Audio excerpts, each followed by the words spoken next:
All right, that was probably 4 seconds. And still shuffling even. I really feel like I'm not going to take that end of the island. And it's going to be just going to run out of turns and movement points. But let's look at the victory conditions for this extended game.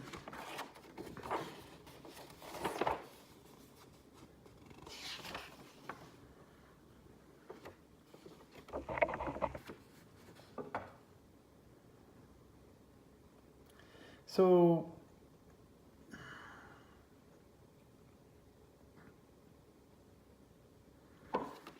I guess on turn 15, I was supposed to check to see if I had 15 position hexes. And if I did,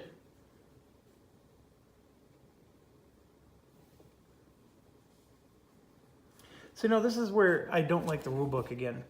It says you need to secure 15 position hexes. And we've been saying all along that when you have tunnels, that's considered to be one position. So is that one position or is it not one position? And I mean, I guess position hexes is clear that it's not a position group. So you treat a position group as if it was one hex. But these are 15 position hexes. So if there's 3 hexes in one group, that would still be, I mean, it's just so freaking confusing. I mean, why not just make them 3 things?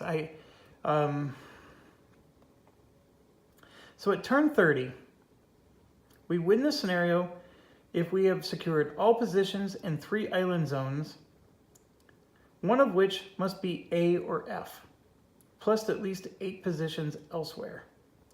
That we might actually be able to do. Since we're doing so well up here, this is zone F, right? These are F, and then this guy here is A. See, this is A, and that's also A.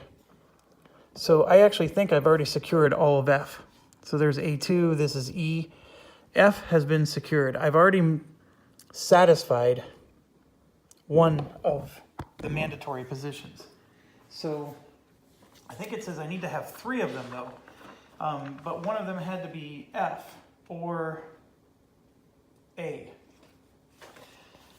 Now what's interesting is A is also up here at the bird head. So this is A as well, and I'm on the verge of getting them all. This one being the only one left, and this one. And if I catch these 2, plus this guy here, I actually will have all of A as well. Well, no, I won't. There's 3 A's here. So that would be a second one, but the rules are A or F is one of the mandatory ones. And I have to have at least 3 of them completely secured. So if I come down here, for example, this is E, but E goes all the way up to here. So I don't have E. And then you can see clearly that I don't have all of B. And then way over here is C. That's what's at the tail end of the island, is C over there. And then this is D that I'm working on. So I could theoretically have D if I can get these final spots taken. And yeah, I would have D. So if I can get F, D, and A, that's my 3 zones. And then it says you need at least 8 more. And then of course, we can count some of our E positions here. That's how you win. That is definitely within reach for us. So obviously the Japanese are giving us a hard time, and we're moving slow, and I'm upset with the way my command posts are, but that is within reach. So I'm pretty excited about that. Okay, so I shuffled my cards. Let's draw our event and get started with this turn. Our event is Simplify. All right, so we get 1 extra action. I can use that. So I'm gonna grab, these are our 3 actions we normally get, and I get 1 more, and where the heck did I put it? Sometimes I throw my actions into the disrupted pool because I'm a fool. And I can't find it. I know there's a fourth action around here somewhere. Oh, come on. Oh, it's this guy. Oh, I forgot to do his action. He was going to attack here with that tank. So let's get that resolved, because we never revealed what this is. So he needs an MG, and that guy has an MG, so we actually destroyed it. So that action is destroyed, or that location is clear. So good. All right, so we got our 4 actions for this turn. Always good to have an extra action. And now the Japanese get to go. So here we go. Single red. With the red, this disruption goes away. But he doesn't do anything. I'm looking around. This guy's red, but he's not near anybody. It is a reinforced, so let's look at it. Because even though he's not near anybody, if it's occupied but no U.S. units are in field of fire. So he's going to do what's called a redeploy. He's going to move to an unoccupied hex within 3 hexes and closer to a U.S. unit. So all he can do is just move like to there. But he doesn't get to fire at anybody. So that's all he can do. Still looking around. Here you can see there's another, this red here is unoccupied, but we're not within 2 spaces of it. So we got lucky. And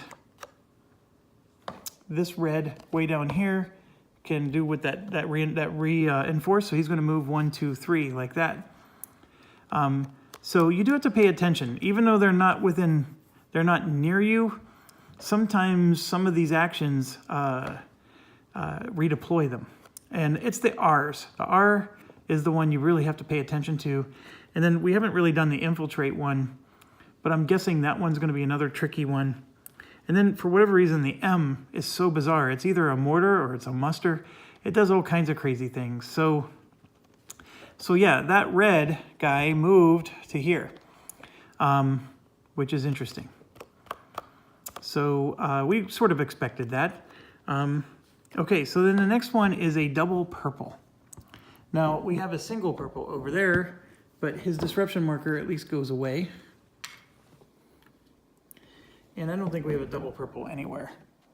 There is a purple here, and his disruption marker goes away. And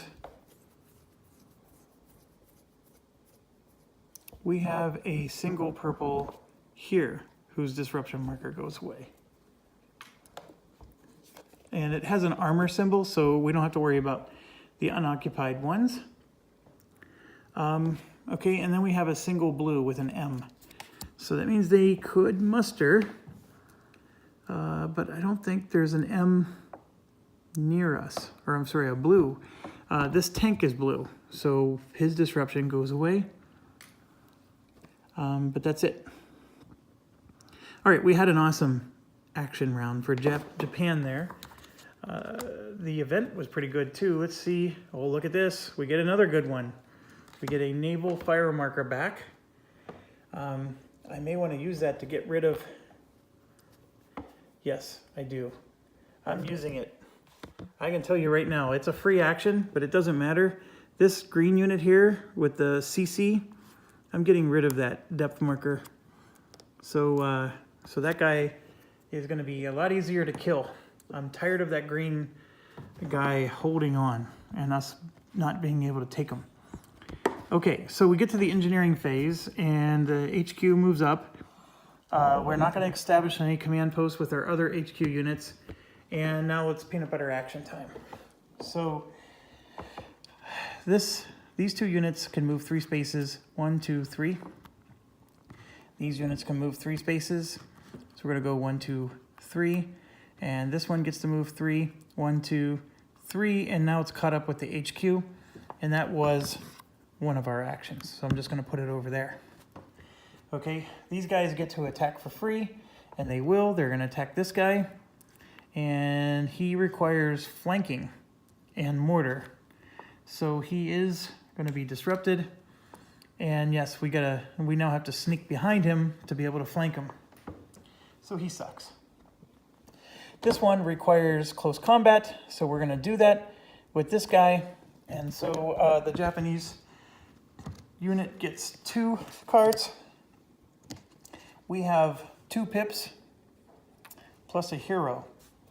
The 2 pips, and then I think we get a 3rd one because of the hero. Let me just check.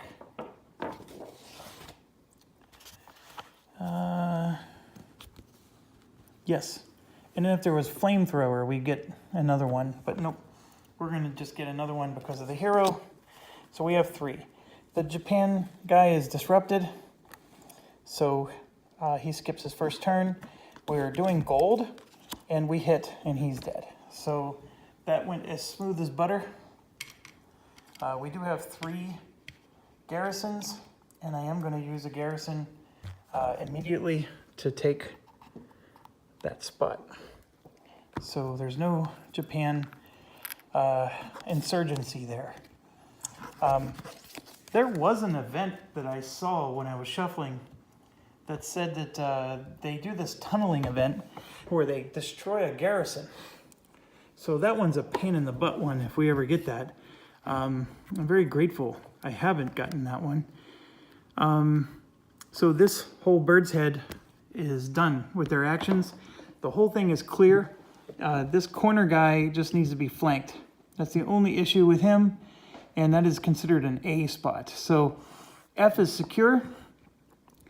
A will be taken when that one and this one falls, and I guess there's 3 more up here at the top. So we do have some work to do for A, but we're getting there. Okay, so